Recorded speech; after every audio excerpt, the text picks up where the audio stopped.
matagal-tagal kaming hindi nakapunta sa Manila Bay. Halos isang linggo. Kaya na-miss ko kayo. Mag-update tayo ng mga kaganapan dito. Hindi ko alam kung ano nangyari. Ayan guys, inurong na pala talaga yung bakod. So hindi na tayo pwedeng lumapit doon. Hindi na tayo makakarampa doon sa may bandang gitna. Dito na lang tayo sa may bandang gilid. Rin na umakyat sila dito oh. Kasi pag nakapatong ka dito sa may upuan, ang baba na, makakaakyat pa. Ayan, dito o papatong yung paa. Tsaka, ayun. Jump. So, ayan siya, dikit na talaga oh. Ayan, pwede ka pa namang maglakad dyan. Kaya lang, papatong ka nga lang dyan sa may upuan na yan.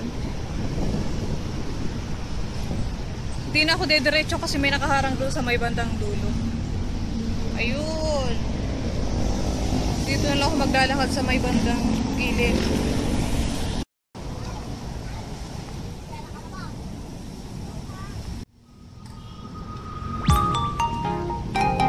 You want to walk? This way? Sige nga, try natin maglakad dito.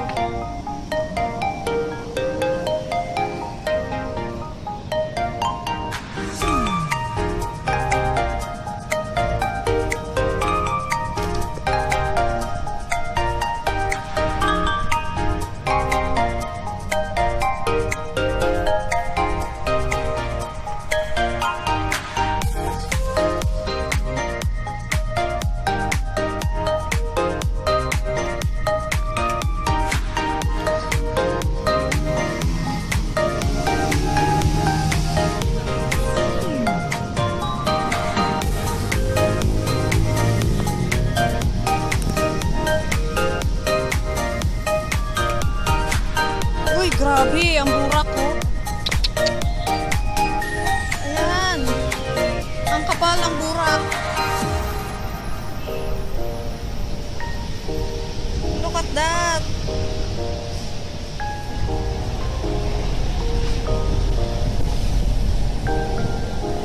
Talagang putik. Putik yung mga nahukay nila.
Pahangin po muna tayo ng konti. Grabe.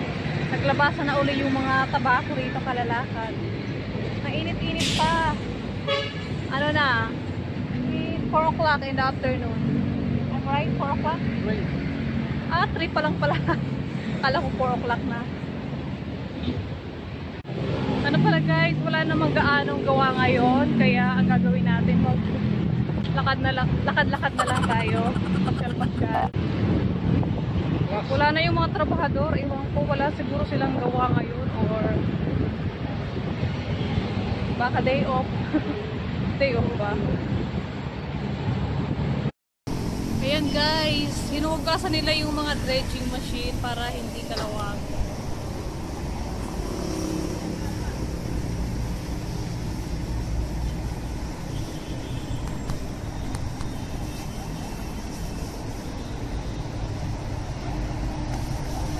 Nakaharang dito tayo sa kabila.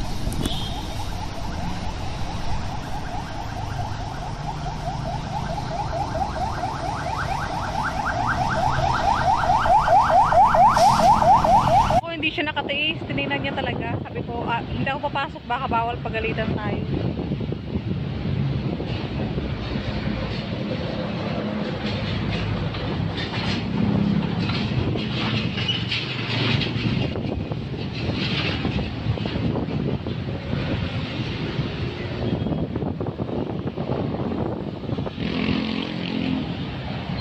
What happened?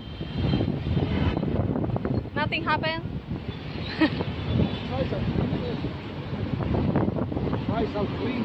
Really? The rocks off. Ayan, napansin ko rin pala, wala na pala dito yung separator.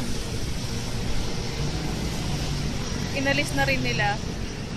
Walang tao ngayon dito, walang nagtatrabaho. Ang daming gasolina, oh. Ayan. I don't think we'll have diesel here.